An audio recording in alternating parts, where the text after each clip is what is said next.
entire stress system is constantly activated. If you have that for 10 years, 20 years, 30 years, you also have the buildup of these hormones, adrenaline, cortisol, and cortisol stays in your body for a very long time. So you get all these buildup of effects that are lingering, but if you have them for years, it can be very impactful for your body. With breath work, we're consciously gonna control our breath and change the parameter of our breathing in order to trigger physiological effects. In a couple of seconds, you'll feel... First of all, welcome to Miami. Thank you so much. I am still shocked by the fact that you had a baby 4 months ago. Yes. And also so happy for you that you're getting a little bit of a getaway. Mom time, me time. You time. Yeah, Have you been exactly. sleeping? Yes, an awful lot.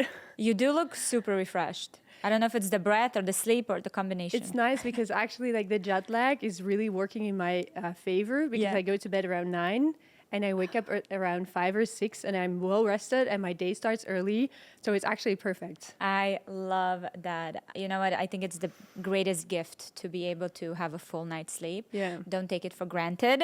And I'm sure you don't. So we are here because you are a co-founder of Moonbird, which is one of my absolute favorites wellness tools, specifically breathwork, which is not something that I really had an understanding of before I started using the tool and just understanding the impact that breath does to me. So I'm so curious, how did you even find yourself in the breath kind of space, considering that there is so many tools and so many modalities out there, and breath feels like a very basic thing and probably very overlooked. Yeah, an undervalued item. Yeah, and that's really what we want to change with Moonbird, right? We want to create more awareness around the fact that our breath is a tool that we can use and that we can really discover how it can benefit us. And so I'm trained as a scientist. I did a PhD in pharmaceutical sciences as well. And it's actually during my PhD that I developed some sleeping issues because I had a lot of stress. There was a lot of, pressure on academia. And in my quest to deal with those sleeping issues, I explored different techniques and methods. And I was already practicing yoga for a couple of years. And yoga is mindful movement techniques, right? And it sometimes weaves in meditation and breathwork techniques. So I guess that's really how I rolled into meditation and then later on breathwork as well. So after yoga, I discovered breathwork and I really did a lot of courses. I did some silent retreats and so on. And in the beginning, I really thought that breathwork and meditation is all the same. But breathwork is actually really different. And so I dove into the science behind it, and I noticed that it's so profound, has so many beneficial effects. And so I really wanted to apply that for my sleeping issues. But I failed to do these slow breathing exercise on my own. I just couldn't keep my focus. And that's at a moment that I decided, how can I guide myself in a better way to keep my focus on these breathing exercises? And that's suddenly when I had the idea of, developing this device that breathes for you, literally, that expands and contracts in the palm of your hand and then...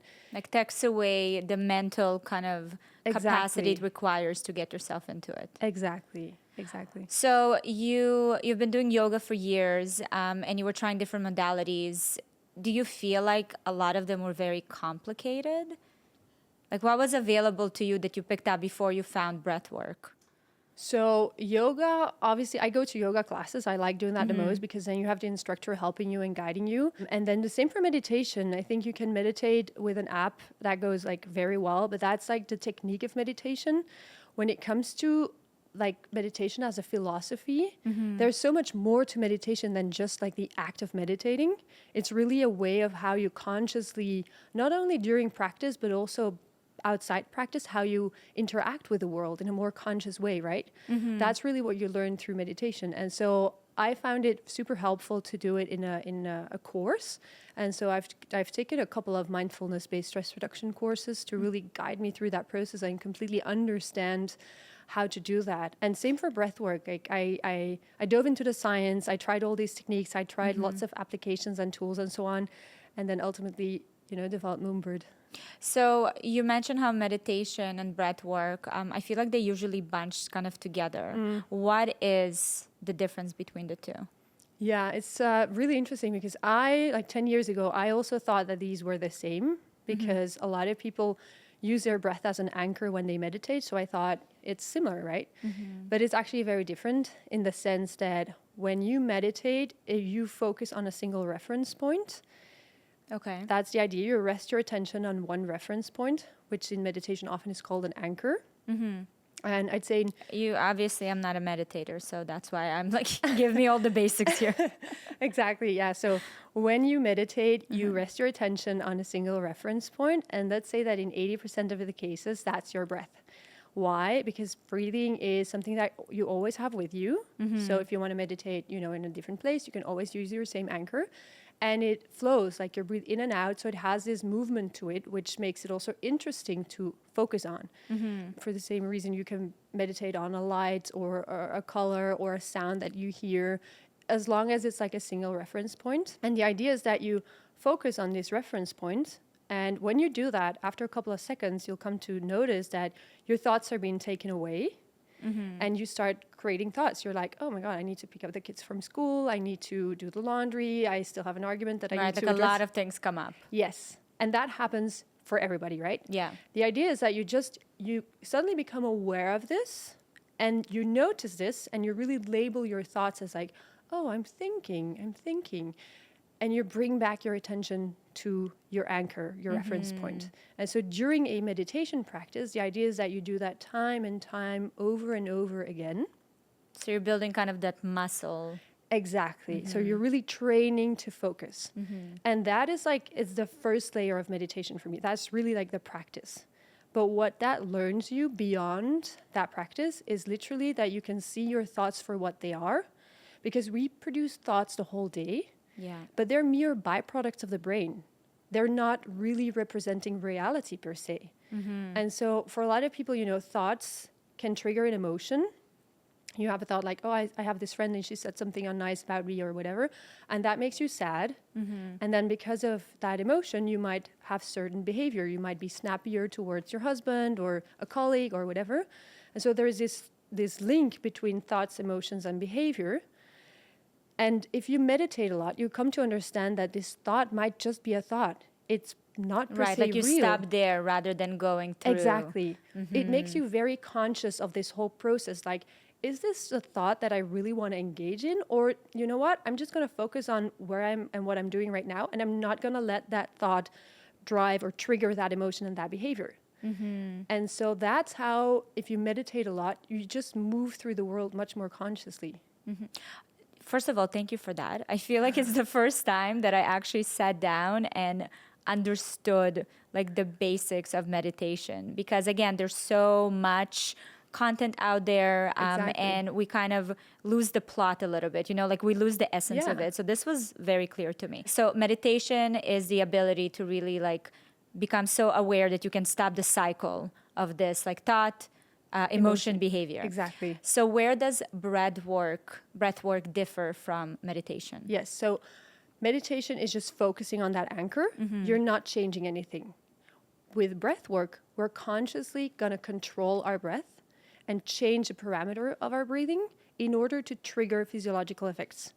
So the idea is that we're going to speed up or decrease our breathing rate. And as a consequence of that, in a couple of seconds, you'll feel, like you have more energy or you'll feel more calm. And so that's really, it's like a subtle difference. It's like not controlling your breath, but focusing on it versus controlling it with the idea of eliciting immediate effects within a couple of seconds. So it's a very different technique, although that the difference is just subtle, but...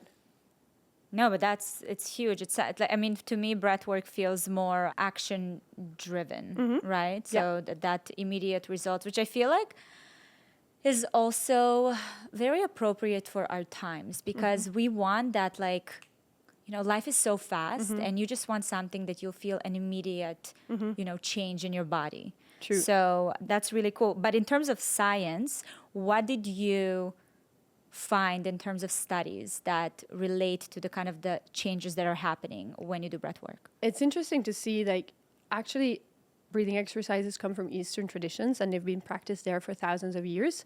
And if you look at the academic literature, since the 1970s, there's been like an explode in research on this topic. So that's around 50 years of scientific evidence on so many use cases, like being more stress, well-being things like stress, sleeping issues, but also more medical use cases, depression, PTSD, so many different things, all related to, regulating your nervous system.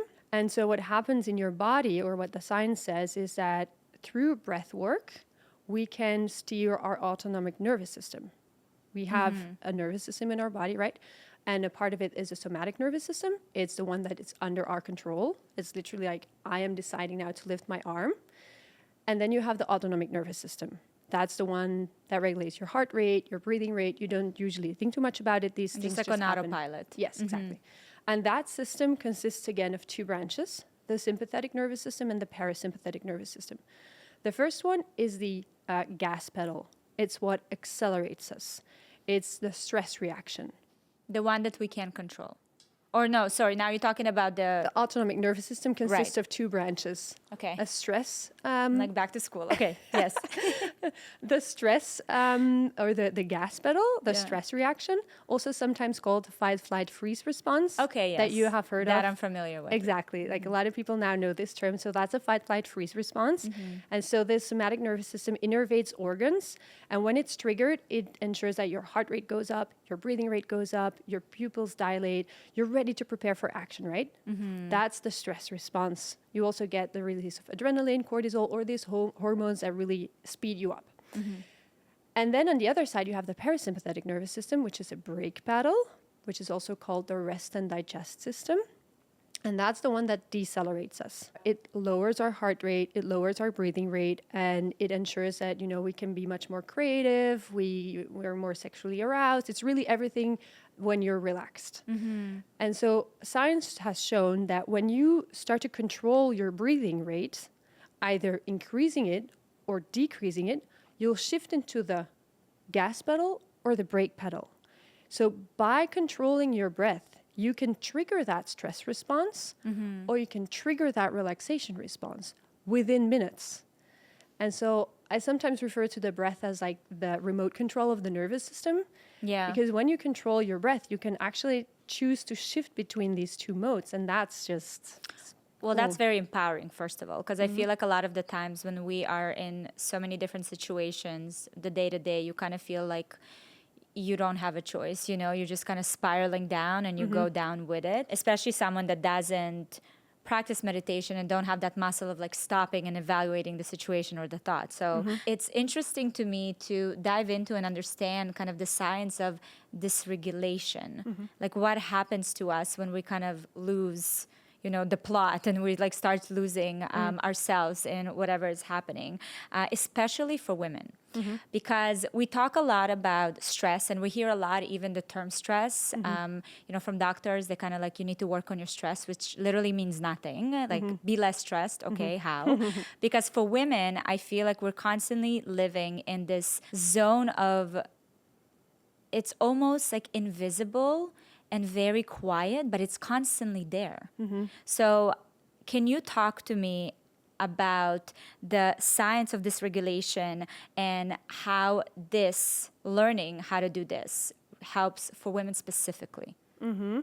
So it ties back to a little bit what I just explained and the stress system that's activated. Yeah. And so all these processes that are set in motion in your body. Does it have effect on our hormones? Yeah, because you get this trigger of adrenaline and cortisol, and then that triggers, it's a cascade of effects inside your body, indeed. So it's all like everything in our body is linked towards to each other. Yeah. So you mess with one thing and all the other things like are messed up as well.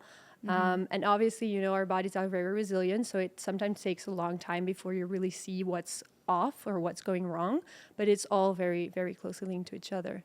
You always hear, especially recently, you hear more of, like the disease that you get in your 60s starts in your 20s, right? It's all these like the foundations that you build. Yeah, exactly.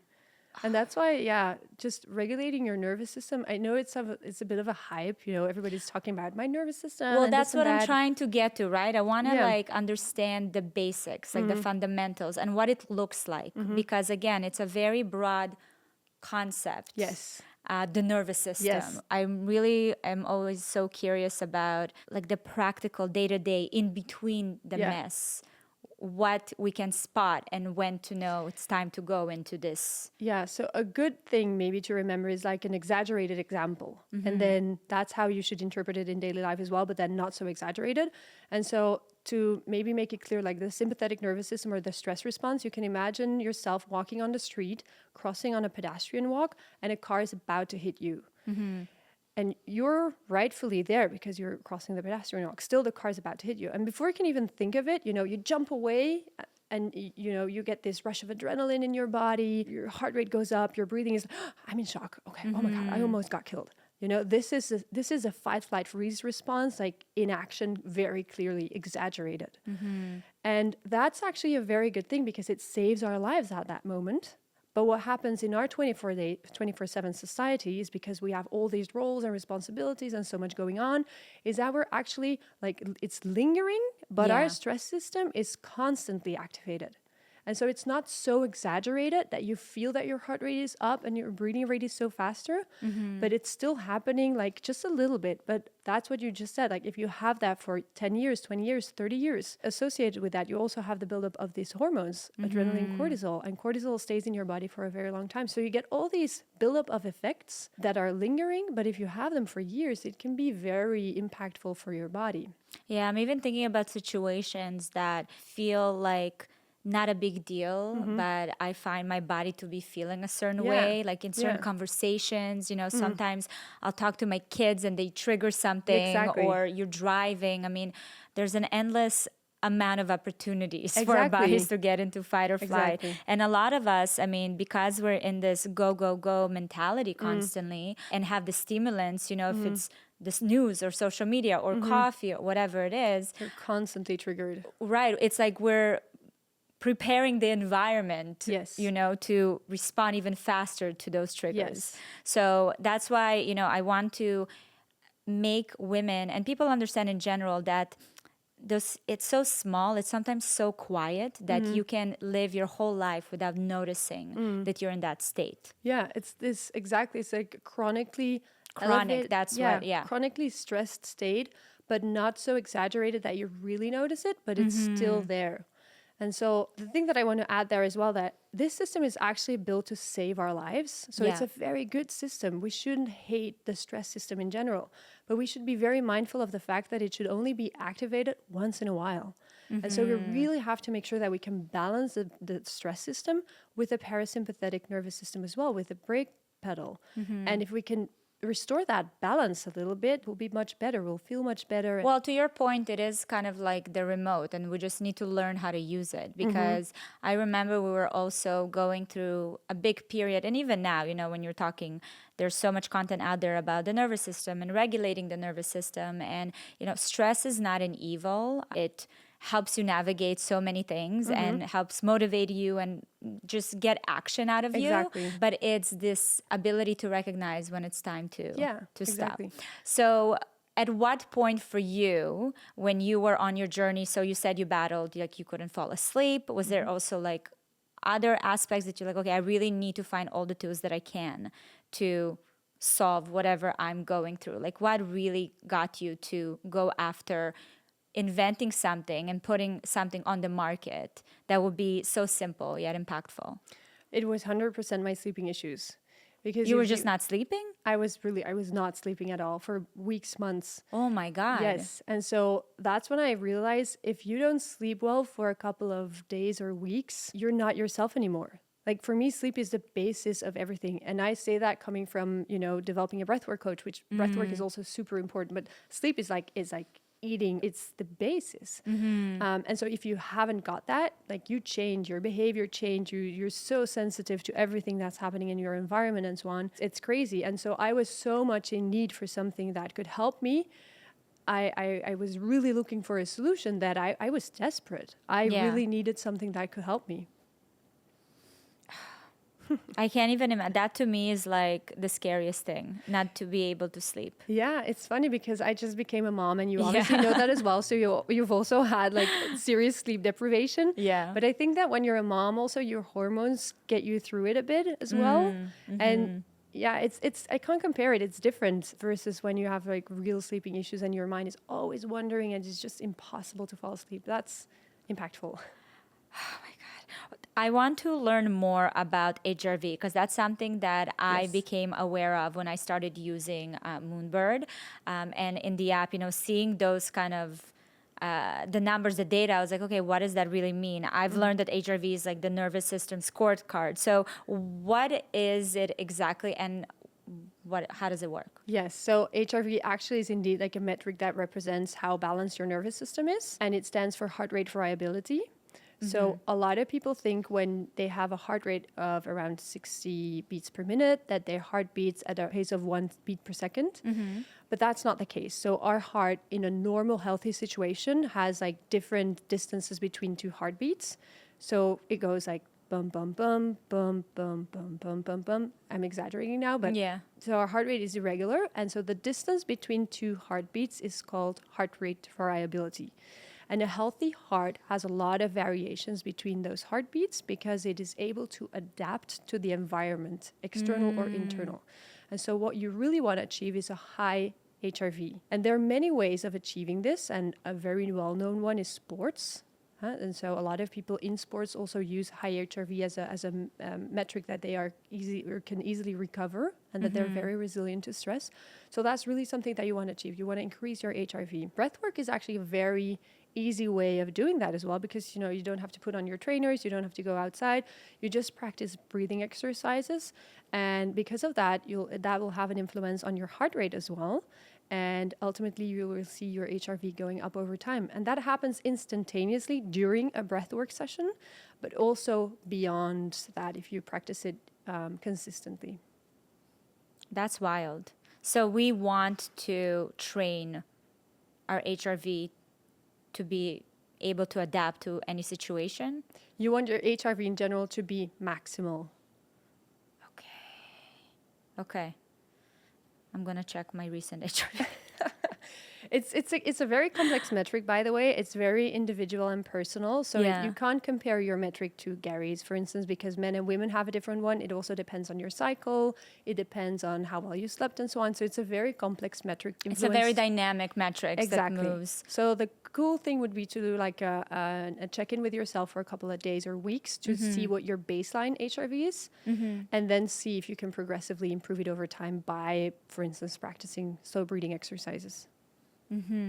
I want to do a little breath exercise right now because we have our Moonbirds. We both brought ours here. And I just want to, first of all, also take the listeners. Like, if you are in the middle of doing something, this is a great time to, if you can, if you're not driving, of course, to stop and to really like learn. I want to see how you are going through it to give yourself an opportunity to kind of reset. So we're going to grab our Moon Buddies. Moon Buddies is the kids one, which I love as well, Moonbird. We're going to shake it.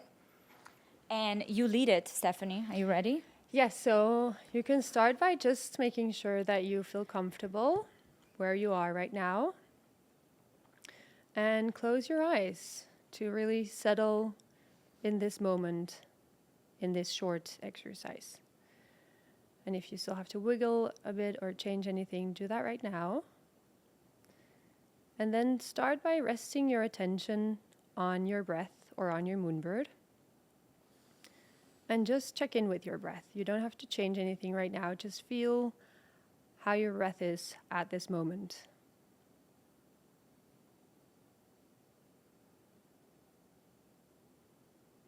And try to stay connected with your breath.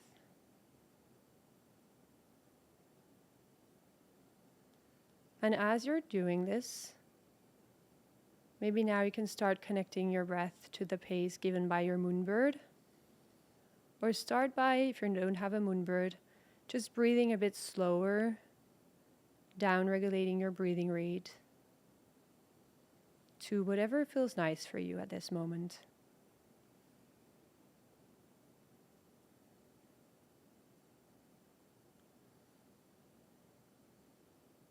And if you notice that you're producing thoughts, just notice that and come back to the breath.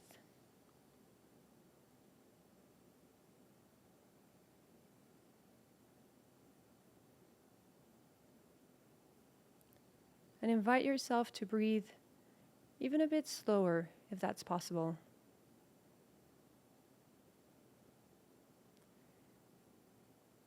And know that you're triggering that relaxation response in your body, slowing down your heart rate,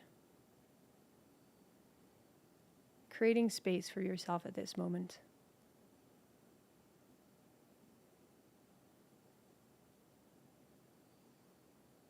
Gently rest your attention on your breath.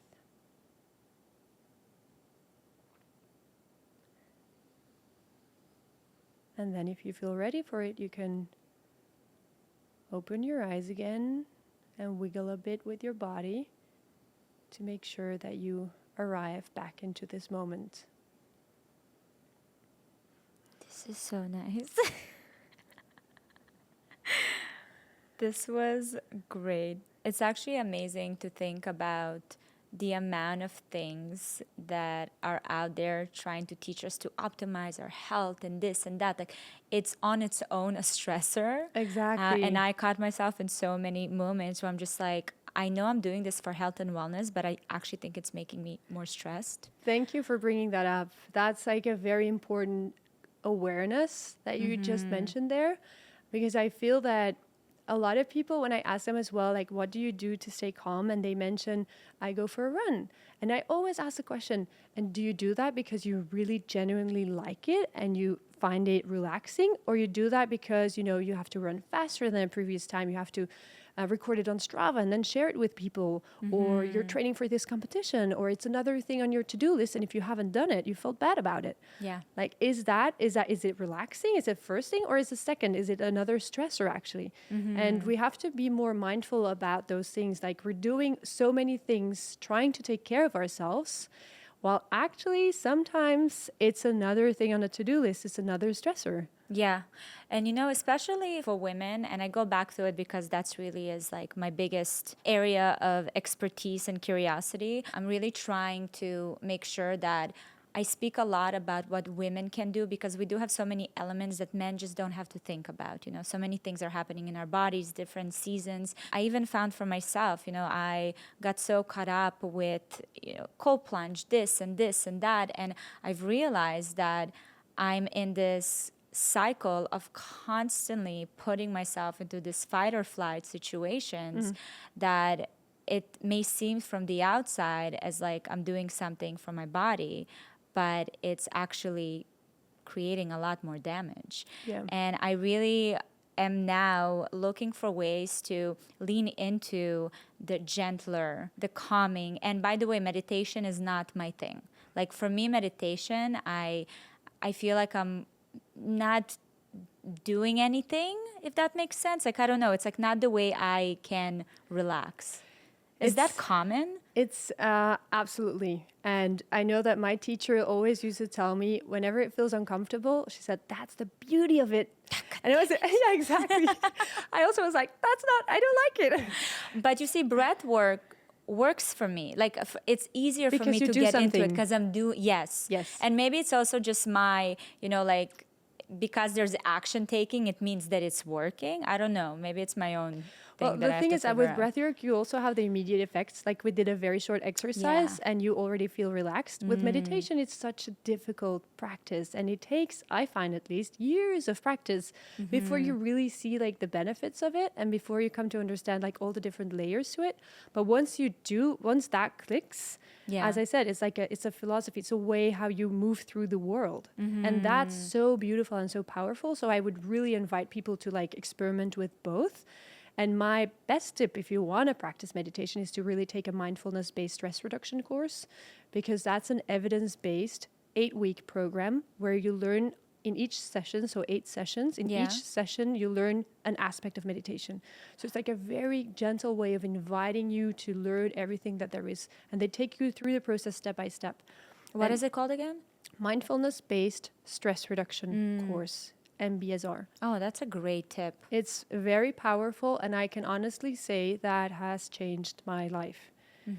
That was when I noticed that, that thoughts, emotion, behavior link And my behavior was steered by all these emotions that I was feeling that were often not, I don't want to say not valid, because emotions are always valid, but they're sometimes triggered by thoughts that were unnecessary. So. Yeah, and it also, comes to a point where you feel like the emotions are running your life, and it's just not the way you want to live. So if you had to give a tip for someone who haven't tried either of those, is that more like a preference thing in terms of what you start with? Because again, for me, for the way I move in the world, breath work works better. So maybe it is depends what you're inclined more towards. Yeah, I would say like try both and see what works for you. Know that meditation is a bit maybe harder, so you have to give it a few more shots to see if that works for you. But they're very different, and it's like, some people like to go to the sauna or spa, and some people like to go for a run. Yeah. It depends on your personal preferences, but try both and then you'll find out. Yeah. I also, I did love that I saw kind of the results right because I have a couple of Moonbird devices, so I have it in a couple of bags. Yeah. Which have been very helpful for me. Let's talk about the effects of shallow breathing and modern posture. That was actually a very interesting point that I was looking at. So to me, when I heard about the concept of breath work, I'm like, well, I'm already breathing, so I don't know what other work I need to do here. But the way you see how we live today and how people are breathing, and then, like I mentioned, the posture, how does this affect and how does it look like today? So a lot of people today, we all breathe, right? We do it our whole lives long. And so you think we would be perfect breathers, but that's actually not the case. Babies actually are perfect breathers. If you just think of a baby, how they often breathe through their nose and their belly expands very rhythmically, right? But as we grow older, we move towards more dysfunctional breathing. Because we wear tight clothes, because we sit on a desk 8 hours a day, because we have all these traumas, we have injuries, we have pressure being put on us. And that all increases like us shifting into the dysregulated nervous system. And as a consequence, our breathing becomes much more shallow. People have their shoulders up close to their ears. You literally don't have the space to properly breathe. And that's like a vicious cycle. Because of that, you start to breathe more shallow up in your chest, and that triggers stress again. And because of that, so it's like a vicious cycle. And so that's really what we want to change is like, if you just become mindful of the fact how you're breathing right now, you can maybe make like very small modifications and make sure that you have your shoulders downwards, point your shoulder blades towards each other, make sure that you try to breathe through your belly, which is called diaphragmatic breathing, which is a more efficient way of breathing because you engage your full lung capacity and so on, and breathe through your nose as much as possible. And that are like the components of proper breathing. Right now, I'm learning how to breathe properly because I had a deviated septum and I didn't realize that I wasn't breathing properly. I was breathing through my mouth during the day. And when I got it fixed, and I remember just spending the first day as a fully, healed person, I just remember I looked at Gary, I'm like, is this how people live? Breathe. Like the freedom of having oxygen fully coming in. Yes. So now I'm such a fanatic when it comes to, am I doing it right? Because I'm high on the, this feeling of able to do it properly. But I find that there are a lot of things that are happening right now, with the mouth taping. Like people are starting to pay attention and try to correct, years and years and years of kind of dysfunction. Yeah. It's interesting to notice that, and thanks for bringing that up, because the mouth taping is, you could say, some sort of hype, but there is something to it. There's a reason we have two separate cavities in our head, right? Otherwise it would just be one if we had to breathe through our mouths. We have a nose for a function, and so people will remember from biology classes because you want to filter the air, you want to warm up the air and so on. But there's another reason why it's very good to breathe through your nose, and that's when you breathe through your nose, you get the release of nitric oxide, which is a gas that has actually years ago won the Nobel Prize. It's also the active component in Viagra. And Interesting. yes, in Viagra, it also causes like the widening of blood vessels in a specific organ, causing that organ to fill with blood. And so a similar thing happens when you're breathing through your nose. You get nitric oxide that's being released, and it goes with the air into your lungs. There you get the widening of blood vessels. And so you get much more passage of air and blood. And so the gas exchange happens much more efficiently. And so that's when we breathe through our nose, we actually breathe much more efficient, even though that you think I have less air versus when you're breathing through your mouth. But the second oxygenation, which happens in your lungs, is less efficient. Oh my God, it's so fascinating. Any other things you see on the market that people are doing that you see will help correct the way we've been? Yeah, you've got these posture trainers as well for people who are sitting like hunched back behind your desk. And I think that's an interesting thing as well, because I remember I have a friend of mine, a couple of friends that are psychologists, and I remember that she told me when people enter her room, she says, I can immediately pick out the ones who have a dysregulated nervous system because they have like this, the distance from their shoulders to their ears is so much because you're stressed. It immediately puts you on your, goes onto your posture. So then one of the first things she does is really like sit down, relax your shoulders, take a couple of deep breaths, and then she starts her therapy because, you know, you need to relax this whole system before you can work on the mind. And that's what's really cool about breathwork as well, is that, you know, start with the physical things and make sure that you activate that brake pedal, that parasympathetic nervous system, and then do all the rest of the things. Like that to me is the ultimate biohacking. You know what I mean? I feel like that is where we need to focus on the things that are so simple and things that we constantly do and at our disposal at all times to live a longer, healthier lives. Absolutely. And that's, you know, that's really what we want to do with Moonbird, is we want to create that awareness around the fact that your breath is a tool. You can use it. We breathe passively and we don't think too much about it, and that's fine. But you can also start using your breath as a tool. And I'm a strong believer that, you know, creating that awareness is the first thing, and then it might be tricky to do it on your own. So we developed a tool to help you get there and to practice that. But I also, like, personally, I want to make sure that these are the things that we teach children at school. Because we are now exploring this and doing this, but we're already like 35 years old. If we would learn our kids all of these techniques and tools, you know, the world would be a better place. They would be able to self-regulate, to deal with their emotions, to deal with other people who are having a difficult time or whatever. So I really want to make sure that these like basic, very basic stuff is like taught at schools. Well, I love that you guys came up with the moon body, which is, you know, more appealing and approachable for the kids. And again, to me, the physical aspect of Moonbird helped me to take out the guessing. Like, am I doing it right? Am I feeling something? Because I just follow, you know, the sensation. But it was so cool to do it with my kids at night before bed.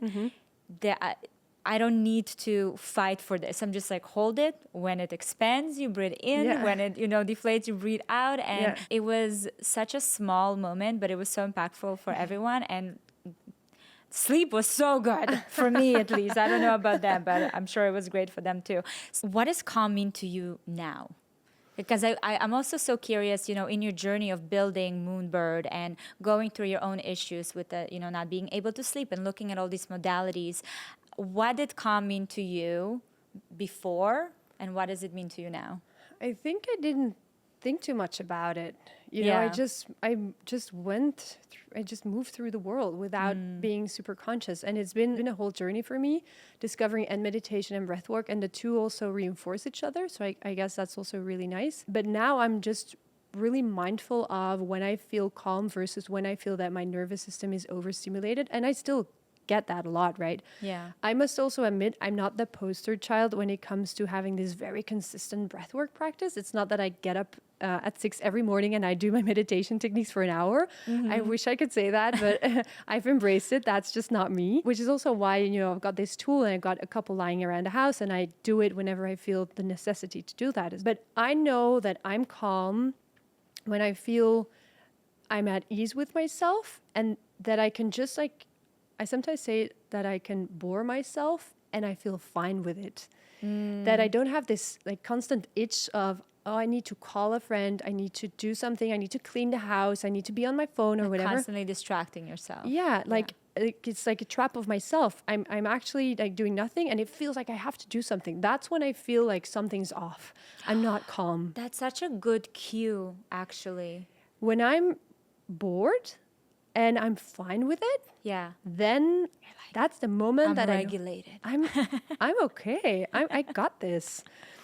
I And love that's that. also the moment that I feel that I can get creative and I start like writing poems and these small things that I don't do when I feel that there's too much on my mind or whatever. Oh, that's so cool. I'm gonna pay attention to that. It's something that I would really recommend to people besides, you know, doing meditation and breathwork exercises is really bore yourself sometimes. Yeah. Try to free up time in your agenda and don't fill it up with being on your smartphone or doing stuff around the house. Just do nothing. Do nothing and see how you Respond to that. respond to it, right? Yes. Because those can be such great learnings for you Yes. of what you need to work on. Yes. And then something that I notice as well is I try to build in like these little pockets of calm throughout my day, especially in these what I call dead moments. And that's a tip that I can give to people as well listening is, Yeah, give us all the tips. you know, that you're taking a coffee, for instance, and it takes like 2 minutes or 3 minutes before the cup fills and you're standing there like, should I grab my phone and check, or should I go to the bathroom or whatever? Oh, it's not worth the time, whatever. Stand there and take that moment, relax your shoulders, check in with yourself, and slow your breathing rate just for 1 or 2 minutes. It's enough. If you're putting gasoline in the car and you have to wait a couple of minutes, stand there, do it mindfully. Just take a minute, take a deep breath. It's super subtle, but these are like things that change how you feel throughout the day.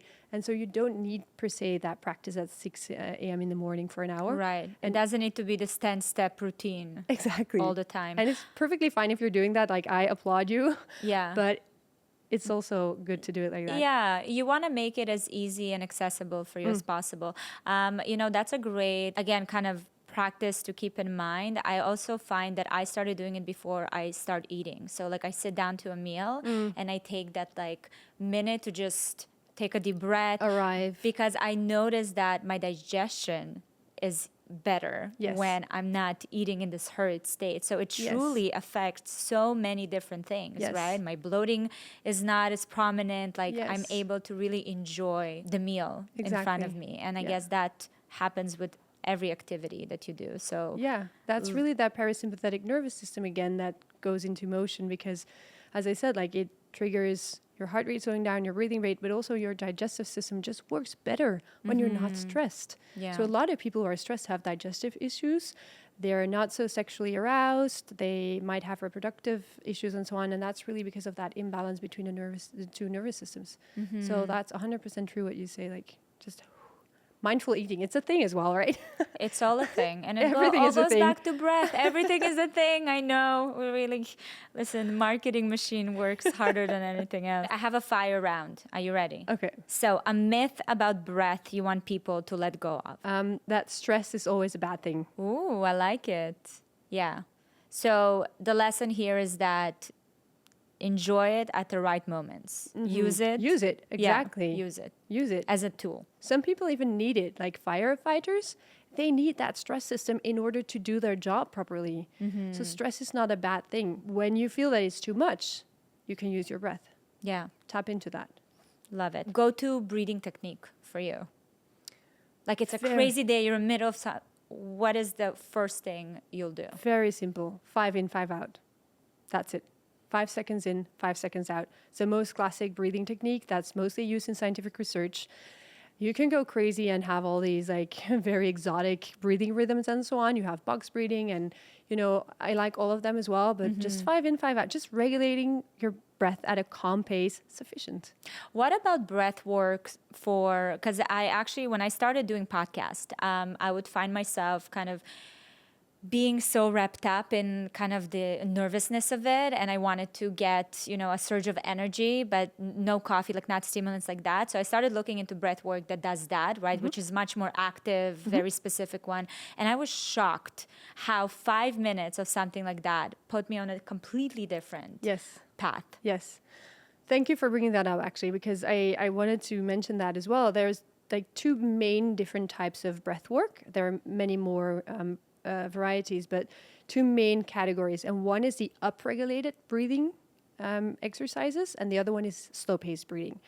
And so upregulated breathing is really where you increase your breathing rate to elicit also some effects in your body. But what you do there is you'll trigger that stress response in a controlled fashion and for a short moment in time.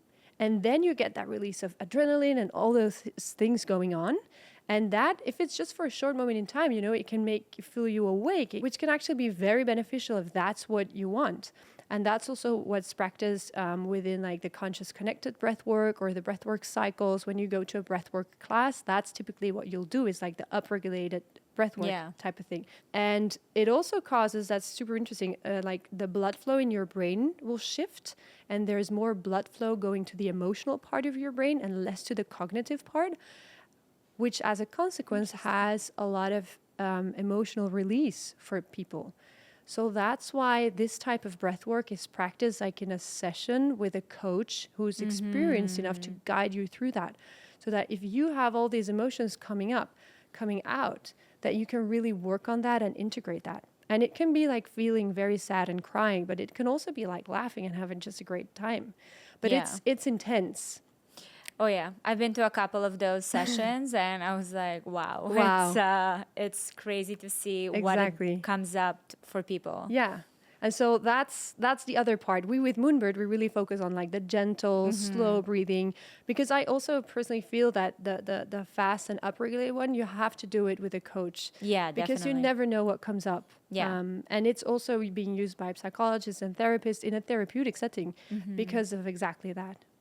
Yeah, we're with Moonbird and breath work that Moonbird focuses on. You're the expert. You're the coach. You just, do the simple things. Exactly. Yes. One scientific study that changed how you approach calm/nervous system regulation. Like, is there any research that you read and you're just like, oh my God, I wish more people knew this? Yeah.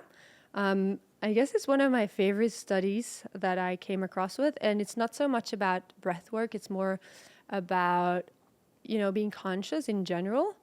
And so I think it's about 15 years ago, there's a Harvard professor that did a research with more than 2,000 people across 80 countries. And they had to install an app on their phone. And at random moments throughout a year, I guess it was, they got a question saying, what are you doing at this moment? Like, label the activity. How do you feel while doing the activity? And were you actively present in this moment or not? Were your thoughts like somewhere else? And so over that year, they've assembled more than 250,000 data points. And they saw that people where their minds were in the future or in the past, they felt worse than people who were actively present in the moment. And also that on average, almost 50% of the time people were in the past or in the future. Yeah. If you extrapolate that, I thought that was crazy, because that means that you can go throughout your whole life having not spent 50% of the time in the actual moment. That's actually crazy to think about. I mean, we hear about it all the time, obviously being in the now and stillness and all that stuff. But when you put it in that 50% of the time you're in your thoughts in the future or in the past, not in the now. 50% of the time. I was like, what? Yeah. Oh my God. That's a much shorter life lived. Exactly. It's half. It's half. And so this study even is called a wandering mind is an unhappy mind. It's published in Science, and it has caused like a lot of debate, obviously, in scientific research. But I think it's a very good reminder of, let's try to be active, present in the moment, because it not only makes us happier, but it just, you can enjoy life much more and longer. Where do you see society going? Like, do you think we're moving towards the right direction? Do you think we're having the right conversations? Like, you're so in it. I'm curious to hear your thoughts.